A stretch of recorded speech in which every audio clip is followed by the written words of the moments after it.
আওয়ামী লীগ ঠেকাতে cyber patrolling কার্যক্রম নিষিদ্ধ ঘোষণার পর এখন থেকে আওয়ামী লীগের নেতাকর্মীরা সাইবার স্পেসেও কোনো ধরনের প্রচার চালাতে পারবেন না। সেখানেও নজরদারি করবে আইন শৃঙ্খলা রক্ষাকারী বাহিনী। তবে সাইবার স্পেসে আওয়ামী লীগ ঠেকাতে সরকার কতটা সফল হবে তা নিয়ে সংশয় জানিয়েছেন বিশেষজ্ঞরা। তারা বলছেন, সাইবার স্পেসে নিষেধাজ্ঞা বাস্তবায়ন সরকারের জন্য অনেকটা কঠিন হবে। জুলাই আন্দোলনে হত্যাযজ্ঞ চালানোর দায়ে আওয়ামী লীগ এবং এর অঙ্গ সংগঠন, সহযোগী সংগঠন ও ভ্রাতৃপ্রতিম সংগঠনের নেতাকর্মীদের বিরুদ্ধে আন্তর্জাতিক অপরাধ ট্রাইব্যুনালে বিচার কার্য সম্পূর্ণ না হওয়া পর্যন্ত তাদের যাবতীয় কার্যক্রম নিষিদ্ধ করেছে অন্তর্বর্তী সরকার। গত শনিবার উপদেষ্টা পরিষদের বৈঠকে এ সিদ্ধান্ত হয়।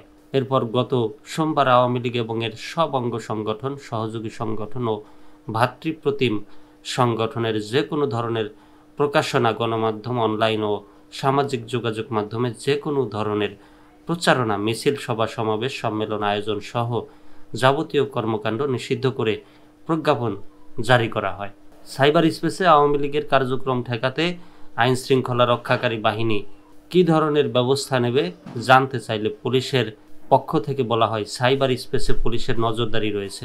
সামাজিক যোগাযোগ মাধ্যমে অপতৎপরতা রোধে সাইবার পেট্রোলিং করা হচ্ছে।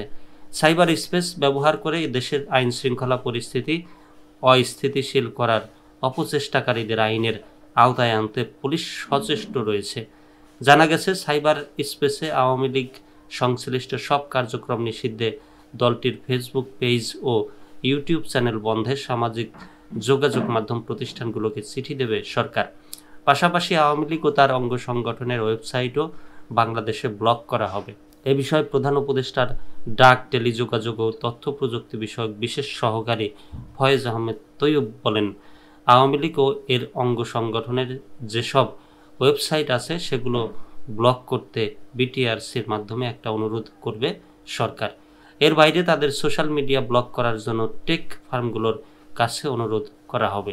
তথ্য প্রযুক্তি বিশেষজ্ঞ সুমন আহমেদ সাবির বলেন, সাইবার স্পেসে আওয়ামী লীগের কার্যক্রম নিষিদ্ধ করা সরকারের পক্ষে অনেকটা কঠিন হবে।